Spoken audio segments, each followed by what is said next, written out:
Raising Tech is your guide to understanding the role technology plays in your senior living business strategy and day-to-day operations. Tune in for tech trends, hot topics, and meet the people behind the tech landscape in senior living to gain practical technology knowledge that you can apply in your community today. Welcome to Raising Tech, the podcast dedicated to transforming technology culture in senior living. I'm your host, Amber Bardon. Today, we're discussing a hot topic that has really come into focus with the COVID pandemic, telehealth. We have with us David Darr and Josh Hofmeyer from Avel eCare. David and Josh, welcome, and thank you so much for being here. Would you like to do a brief introduction of yourselves? Sure. Thanks, Amber. We're really happy to be part of your podcast, and we appreciate the efforts Raising Tech podcast is doing to help promote and help educate your listeners. So my name is David Darr. I'm the National Director of Sales and Client Relations for Avel eCare. I've been in the hospital and healthcare industry for about 20 years. The last 15 I've dedicated to our senior population, both in the hospice world and in telehealth. I've been with Avel now for just under 6 years, and have really enjoyed reaching out to the communities throughout the United States to help bring healthcare directly to their residents. Thanks, Dave. Thanks, Amber. I'm Josh Hofmeyer. I'm the Senior Care Officer for Avel eCare, and I've been here for about 7 years now, helping to provide telehealth services to seniors in a variety of settings that we partner with. Prior to coming here, I spent several years out in the field as a licensed nursing home administrator and health services executive, helping to manage skilled nursing facilities, assisted living, independent living, home health, and hospice. And so I truly have a passion for seniors and making sure that they have the quality of care that they need and certainly deserve, but then also helping to support all of the clinicians and local caregivers who are taking care of those seniors at the same time. Telehealth is such an interesting topic because it's been around for a while, but it hasn't really gained a lot of traction, or there hasn't been a huge widespread use of telehealth up until COVID hit, which obviously really accelerated the adoption of telehealth. With this being somewhat of a more newly in use field with the pandemic, could you share some terms and a little bit of an overview of what telehealth is in the marketplace today? Certainly. Telehealth is a very broad term, and it's used sometimes interchangeably with telemedicine as well. And so you can hear both of those, or virtual care. It can really be a true wide variety of things. Anything from a phone call between a clinician and a patient on the other end, to sometimes they do things via text messages or emails, and as robust as a video system that has peripherals such as a stethoscope or otoscope that allows the clinicians to truly dial in and see what's going on. There's also aspects of remote patient monitoring technology and different data perspectives and systems and softwares that you can look at and work with to really get in there and do telehealth or telemedicine, whatever term you want to use, to provide that patient care. And with COVID, you're right, things certainly have been growing and expanding. And so things have become a little bit more sophisticated lately. There's more companies diving into this type of work. There's more physicians diving into this, and patients and their families are becoming more comfortable with it as well, which allows for this to truly keep growing into the potential that it could have. Could you give us a little bit more of a deep dive into some of the specific terms, such as, is there a difference between telehealth and telemedicine, virtual care, eConsult, store and forward? Could you describe a little bit more detail around some of those concepts for our listeners? Absolutely. So telehealth typically is more of that potential like text messaging back and forth, or might be emails. It's a back and forth to really see what's going on with the health of people, monitoring what's going on. Remote patient monitoring would fall under that category as well. Telemedicine is the practice of actually providing medical services through some type of technology. And so that's where you get the direct interactions of provider to patient and things along those lines. Virtual care is very similar to that, making sure that you're providing care to your patient virtually. Store and forward is a phrase used for taking a episode of care that might be going on. The best example to probably use would be a skin condition or a wound concern, where the patient can take pictures of it, upload them into a software platform, send those to their provider, and then their provider at some point in the near future after receiving those can take a look at them when they have their time. So it's not an immediate interaction between the patient and provider, and that's where that name store and forward comes from. And then that provider takes a look at that, can figure out what they want to do, and gets back to the patient on what the next terms might be. There's a lot of terminology out there, I would say, when it comes to this type of care, and especially as it grows and expands, that terminology just continues to get added to. And so the list keeps growing and growing. I'm really curious to hear your observations of the trends in the increased use of telehealth. Where have you seen this really take off and grow in the senior living industry? And what do you think is driving that adoption? Great question. Yes, the last 18 months with COVID has definitely helped boost and identify telehealth as a solution to supporting our local communities, especially our elderly population. So it's really in the spotlight right now. We've seen over the last year additional telehealth platforms coming onto the market, greater adaptation from the traditional brick and mortar hospital organizations, clinics, and primary care physicians. So they're all doing some type of telehealth right now, and that's really been spurred on since the pandemic began. As far as the communities that are involved, skilled nursing facilities were kind of always at the forefront of it. Assisted living, memory cares are really taking the forefront of telehealth, along with home health and hospice situations. But what it comes down to, prior to the pandemic, telehealth was really geared towards those rural communities where they didn't have access to care, where you could kind of zoom in and take care of those residents without having them travel a distance. Telehealth today is just as prevalent in the urban areas. So access to care, it doesn't matter where you live, whether you're in the big city or in the country, access to care is out there, and providing the support to the staff and getting those quality outcomes is what it's all about. So what's boiled down to in the last year, Amber, is that if no matter where you're at in the United States, if you want telehealth, you have the ability to get it in your community. That's really great insight. What have you seen helps a community get set up for success in using telehealth? Yep, another great question. So it's really about having a plan, setting up a timeline for what you need. So telehealth isn't something you go to the store and you buy and you take it out of the box and you roll it out in your community. You really have to have that timeline. In some buildings, it could take up to a year to plan it. There's a lot of things that go on behind the scenes. On the clinical side, you have to identify what your benchmarks are, what your goals are for the program. So, what are the reasons why you want telehealth in your building? Get those benchmarks down and then track that as the program goes on. Of course, the big concerns out there is, we don't have the IT connectivity. Telehealth technology doesn't work in our building. Things have really progressed a lot over the years, and that in most cases, if it's a wireless virtual tool that you have, if your cell phone works in a building, you're going to be able to have telehealth in that building as well. So on the front side of it, it's all about staff engagement, letting your staff know and understand what the goals are, not only with the residents and the primary care physicians, but with your telehealth partner. And then also what we found is that provider buy-in is important. Those local providers, these are their patients, their residents. They want to make sure that we're filling in the gaps appropriately. And with what we've seen over the last 18 months with COVID, at least, we're seeing that the buy-in on the providers are really seeing more of a collaboration than competition when it comes to taking care of their patients. What we've seen with this increase in telehealth is that if it's used effectively, it can result in reductions in ER visits and reduce readmissions, which causes more unnecessary COVID exposure.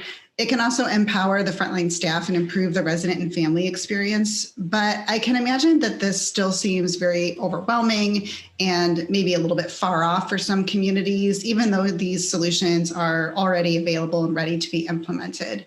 Can you share some insight into specifically what the options are that a community or a home care agency may be looking at as available, and what would be some of the differences between these? Yeah, absolutely, Amber. That's a great question. You know, a lot of people need to realize that, as Dave was mentioning, it's important to plan and figure out what your needs are and are you ready. And once you know what those needs are, then you can start what I would say shopping for what services are going to help support those needs and what technology then goes along to help support those services. So I always encourage people to first figure out what those needs are and then look at the services that are out there. Telehealth companies provide anything from 24/7 urgent care, clinical support access to after-hours support to specialized programs such as behavioral health or wound care or something along those lines.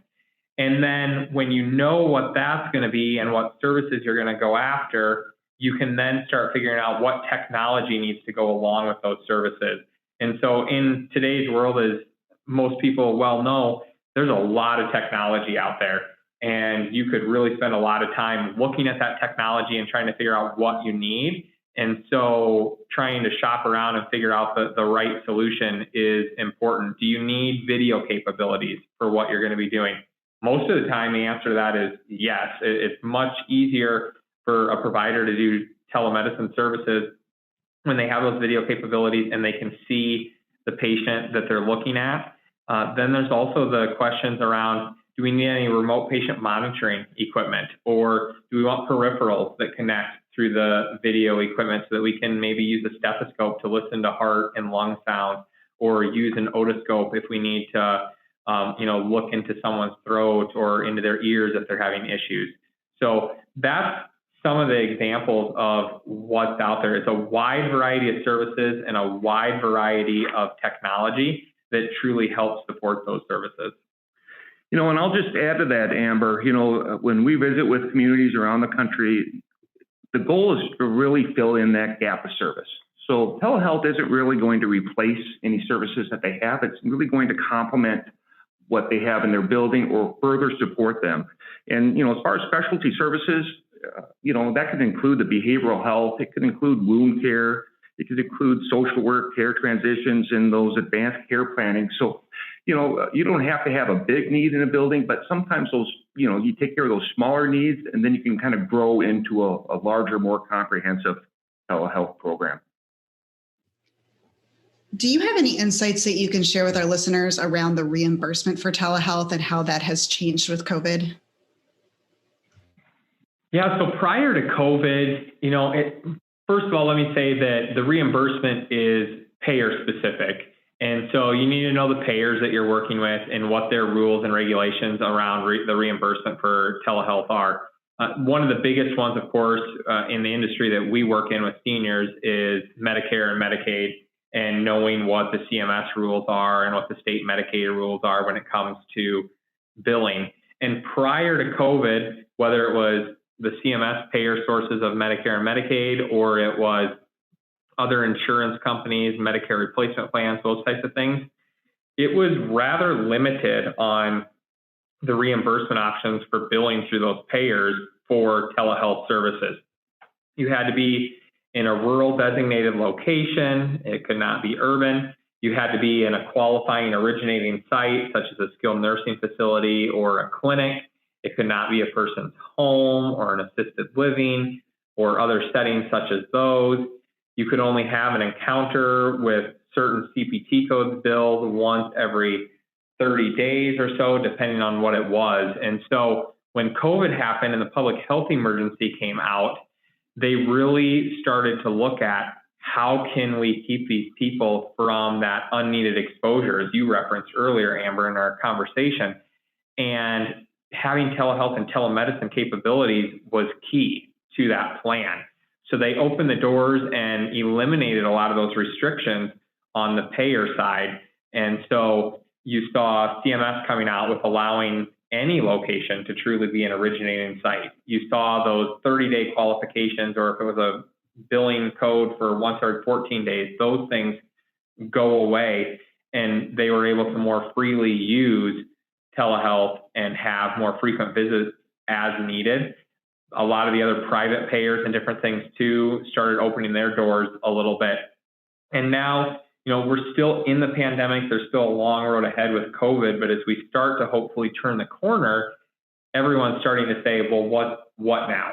What are these payers going to do? What is CMS going to do? And actually, just in the last few days, CMS did release a new final rule for Medicare and Medicaid for 2022. And they're saying that their telehealth billing changes are going to stay in effect until December of 2023, because it takes legislative action to truly change these rules and regulations.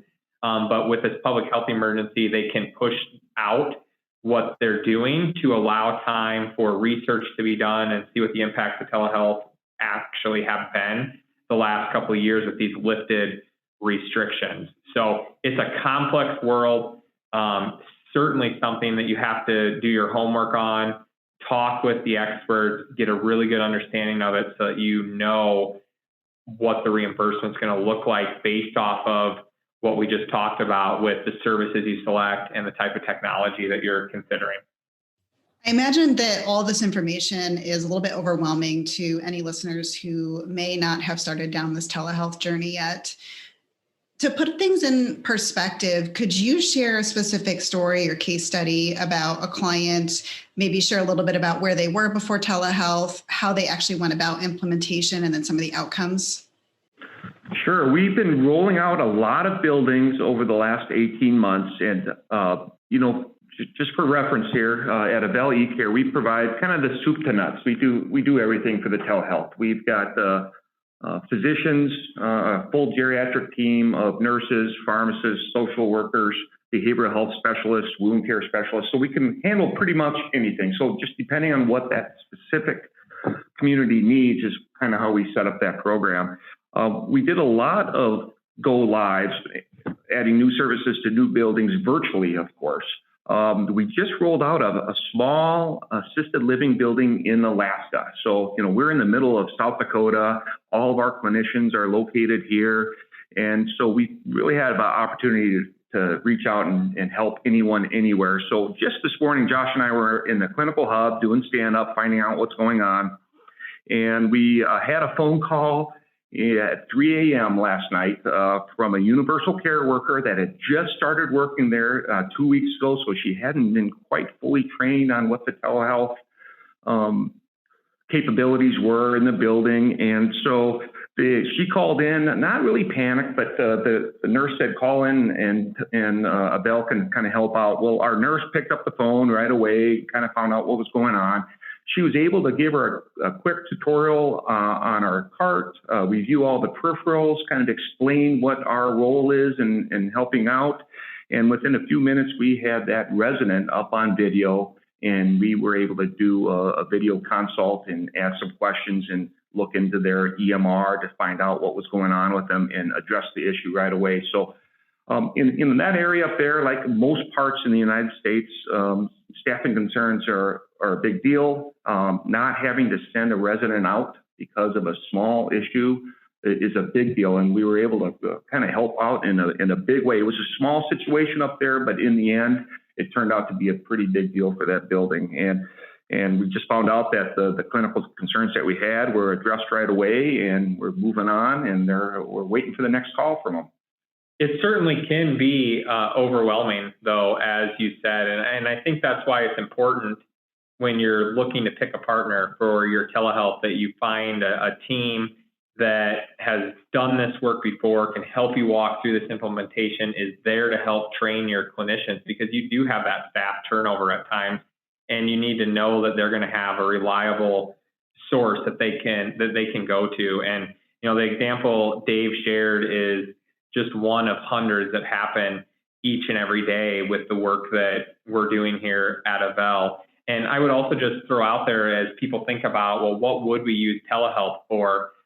Besides Dave's example, we get calls on a variety of different things, anything from acute changes in condition, like what was going on with this resident in Alaska last night, to falls and needing to do an assessment to make sure there's no injury, medication questions and issues, behavioral health, skin concerns, exacerbation of some of the comorbidities that they might be dealing with, such as congestive heart failure or COPD or diabetes. So the list goes on and on, but I just wanted to share some examples so people also had an idea of the types of things that you can truly handle from a telehealth perspective.